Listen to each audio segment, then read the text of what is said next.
De su perspectiva se encuentra un carácter religioso y político en el que eleva a la Atenas americana, que es como se refiere a la Real Universidad de México, e impulsa la importancia que tiene el territorio americano como productora de conocimientos y como parte de España. En conclusión, pues como forma de conclusión, considero relevante resaltar la importancia que puede tener el análisis cuantitativo y cualitativo de autores como herramienta para comprender el impacto de ciertas ideas en el panorama intelectual de la época.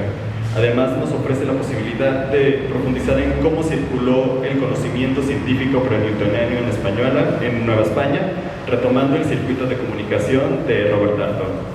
La figura de Fray Diego y la apertura científica que anuncia con su cátedra en la Universidad Americana normalmente se liga con la llamada revolución científica. Sin embargo, pues revisando sus escritos y también siguiendo la tesis que formula Stephen Shapin, considero muy importante destacar que el fraile mercedario es reflejo de una época en la que convergen opiniones muchas opiniones distintas sobre las disciplinas científicas. Y la revolución científica, al igual que el protagonista de esta ponencia, retoma prácticas tanto antiguas como modernas, por lo que el concepto de revolución científica y la división binaria entre antiguo y moderno que implica resulta insuficiente para poder explicar el complejo pensamiento de la época. Independientemente de ello, es innegable la importancia que tiene como matemático y astrólogo, mostrando siempre un espíritu crítico en el que se va alejando poco a poco del sistema aristotélico, que dominó durante siglos la disciplina astrológica. Sus textos son una evidencia muy valiosa del pensamiento de la época, a la que afortunadamente todavía tenemos acceso. Pues en especial en el siglo XVII existe una gran variedad de pensadores que nos permiten comprender esta circulación del conocimiento y cuáles eran las ideas dominantes de la época, ya que posteriormente se produjeron otros textos que abordan los mismos intereses de Fray Diego, en especial en 1680 con la aparición del Gran Cometa. Las dudas y temores que trajo este cometa a Nueva España causaron un famoso debate, cuyos actores principales fue Carlos de Sigüenza y Góngora, que fue sucesor de la Cátedra de Astrología y Matemáticas de Fray Diego, y el padre jesuita Eusebio Francisco Quino. Pues sin duda durante la realización de esta tesis encontré muchos aspectos por mejorar en futuros trabajos. Sin embargo, espero que a partir de lo realizado pues haya podido aportar nuevas preguntas y posibles metodologías a la historia del libro y la ciencia en Nueva España, ligándose con los cambios que estaban ocurriendo en Europa en esta época. También resaltando la importancia de estudiar a los autores novohispanos como lectores de otros textos para poder comprender el complejo conocimiento que se desarrolló en la modernidad sobre los astros. Muchas gracias. Gracias a nuestro Mario. Ahora continuamos con Pedro Iván Solano Ávila. Él es licenciado en Historia por la Facultad de Filosofía y Letras de la Universidad Autónoma de Guerrero. Se ha desempeñado como docente en las escuelas UNIMGRO y Windsor, en Chilpancingo, Guerrero. Ahí usted me aclara que fue asistente de investigación en la Fundación Pedro López Elías, ubicada en Tepoztlán, Morelos, y colaboró en el rescate del archivo sindical de la sección 12 del ingeniero azucarero de Los Mochis, Sinaloa. Actualmente es estudiante de la maestría en Humanidades en la Universidad Autónoma de Guerrero. Lo tenemos el día de hoy como la ponencia titulada La región y el espacio sonoro, una visión de la construcción musical del México del siglo XX. Buenos días, agradezco la invitación a presentar mi ponencia y una disculpa porque me perdí en el trayecto para acá. Entonces, sin más, esta es parte de mi tesis de maestría. Han tenido ligeros cambios. Si bien la parte esencial siguen siendo las letras musicales en el México del siglo XX, es decir, todas estas letras de canciones que describen paisajes, lugares, personas, características particulares, la finalidad es que se centre en un solo compositor, un compositor muy guerrerense, José Agustín Ramírez, compositor de por los caminos del sur, Ometepec, Acapulqueña, etcétera, etcétera. Bueno, ¿por qué siglo XX y por qué el paisaje sonoro? Para ello habría que describir qué es una región y habría que considerar a la identidad regional como parte de una construcción en la que se expresan las necesidades y dinámicas que se manifiestan a través de un espacio geográfico y de los personajes que lo habitan. quienes construyen un discurso en el que se reflejan algunos elementos característicos de las regiones y de las divisiones existentes dentro de la frontera política y social. Las representaciones del discurso se manifiestan por medio de construcciones simbólicas. Estas manifestaciones dentro del espacio regional pueden considerarse parte de las expresiones de una identidad local. Por lo tanto, dichas representaciones discursivas se reflejan en encuentros sonoros que contribuyen a definir ese espacio donde emergen identidades locales, las cuales adquieren un carácter distinto frente a la identidad nacional, usualmente representada por una política unificadora. Y es aquí donde entra el contexto y el dilema. ¿Qué va primero y por qué siglo XX? Yo ya había trabajado este tema, pero enfocado a la música sinfónica, fue mi tesis de licenciatura, la construcción de la identidad nacional a partir de José Agustín Ramírez, de Silvestre Revueltas, José Pablo Moncayo, pero principalmente Manuel M. Ponce, que retoma elementos de las canciones populares, del México del siglo XX, de inicios del siglo XX hasta donde puede Manuel M. Ponce, que le pone las huerfanitas a sus canciones y que entra en distintos dilemas de estas canciones que recupera de identidades locales, es decir, muy propias de una región. Ahora, en este contexto, muchos representantes musicales alejados del centro musical, político y cultural logran construir expresiones musicales propias de la identidad local y representarlas en su respectivo lugar de origen. Es decir, ajenos a esta política centralizadora del México del post-revolucionario, vamos a encontrar a compositores que se encuentran dentro de sus comunidades y que por una u otra razón, ya sea cultural o geográfica o de infraestructural, no van a poder acercarse tanto al centro del país. Sin embargo, van a existir tendencias a invitar a estos compositores a que se integren a la identidad local o a la identidad nacional, a pesar de que por las circunstancias o por las condiciones de sus vidas van a tener que emigrar. Tal es el caso de José Agustín Ramírez. José Agustín Ramírez nace en Acapulco, se muda a Toyac, que es otro municipio de Guerrero. De ahí se vuelve, aprende en Acapulco y en Atoyac, aprende piano y guitarra. Sin embargo, no puede terminar de formarse. Sube a la Ciudad de México, estudia becado por el gobierno del estado, estudia pedagogía y termina sus estudios en piano y guitarra y comienza a fundar a los trovadores. Primero viaja a San Luis Potosí, donde es delegado estatal de la Secretaría de Educación, y luego director en Tamaulipas, donde comienza su movimiento musical como trovador. Y aquí es donde entra el dilema. A muchos, Rodríguez, en el texto Unas ramas y encuentros sonoros, 2 ensayos de la música acá en México, dicen que José Agustín Ramírez toca chilena, otros dicen que es bolerista y otros dicen que es trovador. Y es el dilema en el que nos encontramos: ¿dónde encerramos a José Agustín Ramírez y qué representaciones tiene su música? ¿Es guerrerense completamente? Y ese es el dilema.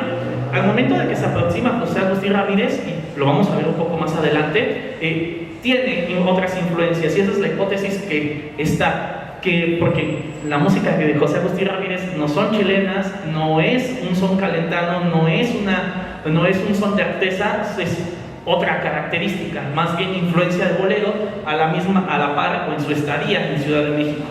Pero más adelante les plantearé eso.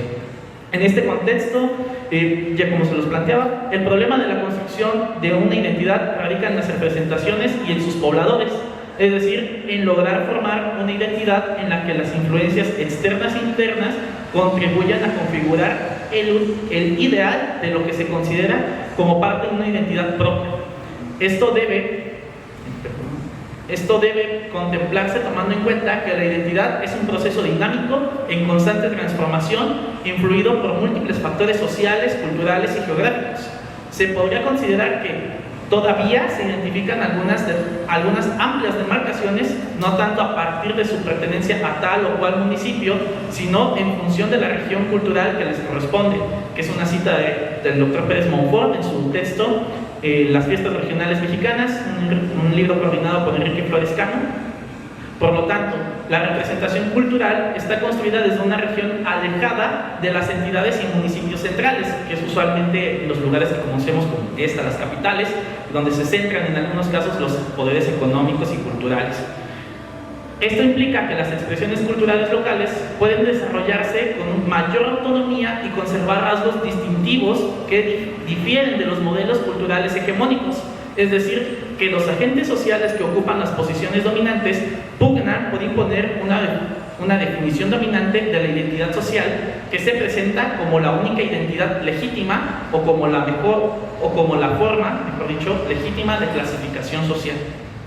Cuando se plantea la idea de un modelo hegemónico, se trata de repensar las necesidades que se ven condicionadas por la centralización del fenómeno cultural, en el cual la construcción de la identidad local se manifiesta a través de las estructuras políticas que se implementaron en el México postrevolucionario para proyectar una idea de mexicanidad, que aquí es donde empieza a diferir la mexicanidad con lo que podríamos denominar gentilicio, en mi caso guerrerense, hidalguense, morelense, guanajuatense, etcétera, etcétera, ¿no? Aquí es donde podrían comenzar a evidenciarse las diferencias entre las construcciones de la identidad local y el discurso nacionalista. Sin embargo, ¿dónde empieza a reflejarse la identidad nacional y dónde comienza la identidad regional? Es donde estas preguntas llevan a plantear cómo se utiliza y se manifiesta el territorio para definir el espacio y consolidarlo como aquel en el que empieza a configurarse la idea de lo que es espacio y es una región. Lo que se manifiesta por medio de las construcciones de la identidad local se construyen en el espacio en el que viven, pues los lugares y localizaciones no se distinguen según la geografía física o geografía humana, se complementan.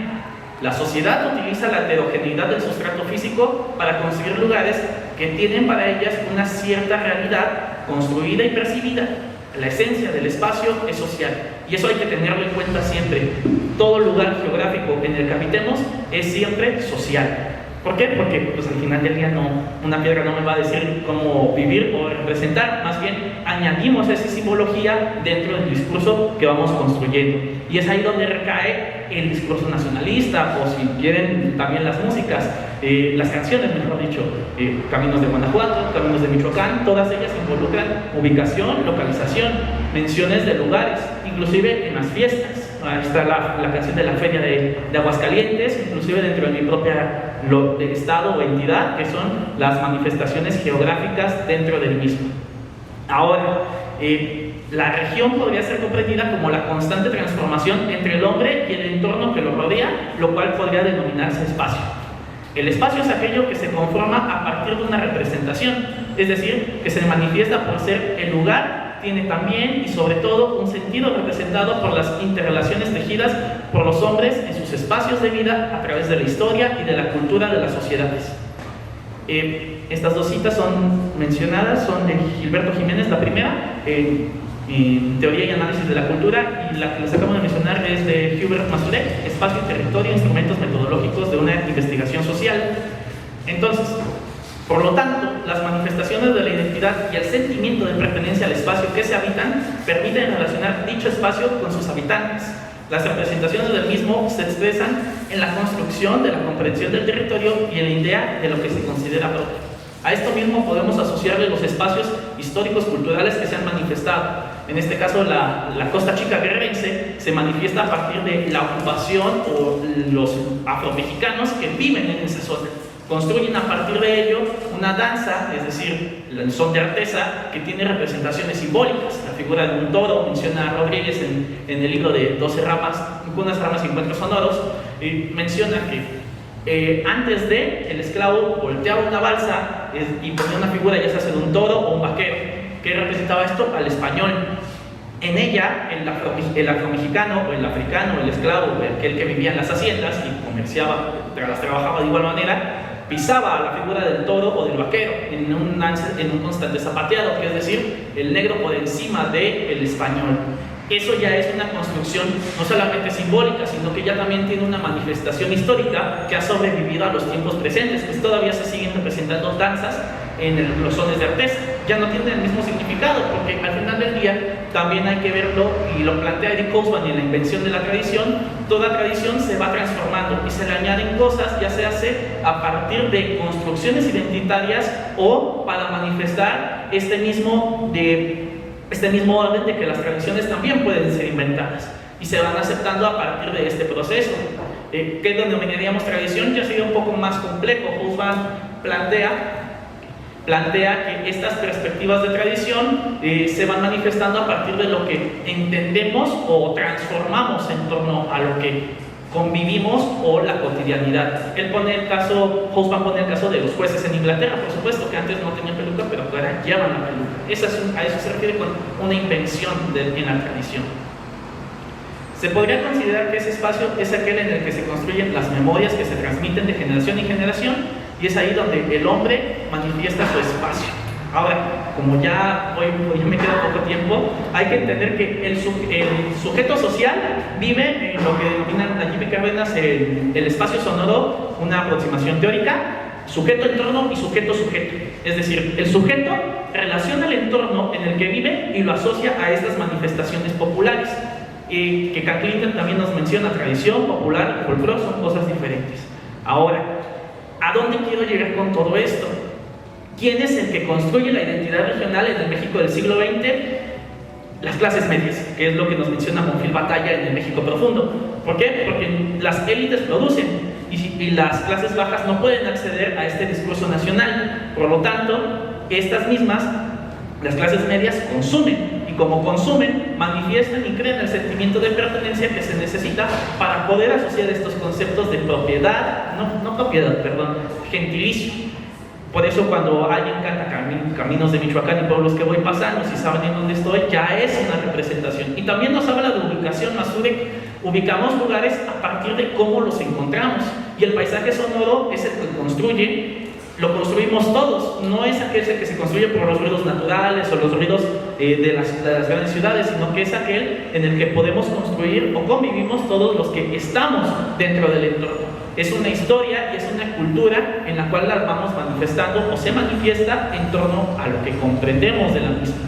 Y volviendo un poco a Ramírez, estas influencias que tiene Ramírez de bolerista, trovador, chilenista, es un proceso que todavía es una investigación que todavía no ha llegado, nos implica también, y probablemente sea más bolero, por la influencia de los trovadores yucatecos. Arturo Peniche nos dice en el texto de La magia de la trova yucateca que Cárdenas, estos compositores yucatecos, bajan a la Ciudad de México en el centenario de la independencia para convivir con esto, tratar de integrarse a la nación mexicana, porque pues, son distantes al final del día. Es más, Yucatán pertenece más al Caribe que a estas colecciones. No es que pertenezca, sino su sentido cultural o manifestaciones artísticas están cercanas a el Caribe.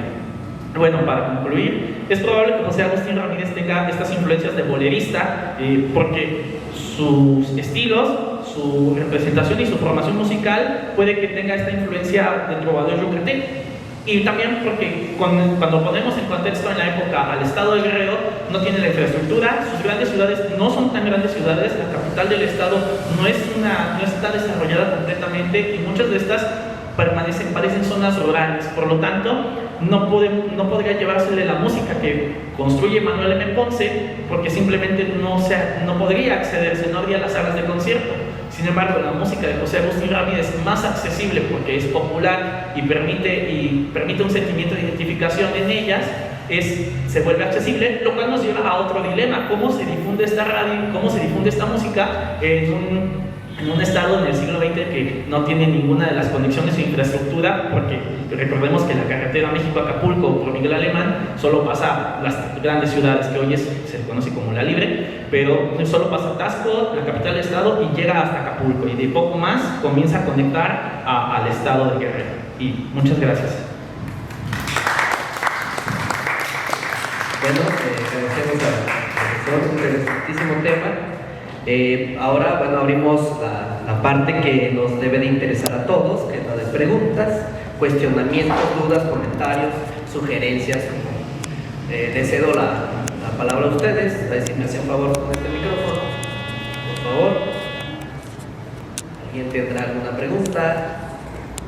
Anímense, son temas muy interesantes de la ciencia, de la cultura, de lo popular. O yo empiezo. Sí, ¿tiene una pregunta? Sí, bueno, acá atrás. Bueno, primero para el compañero que está al lado de Pedro, no sé cómo se llama. Ok.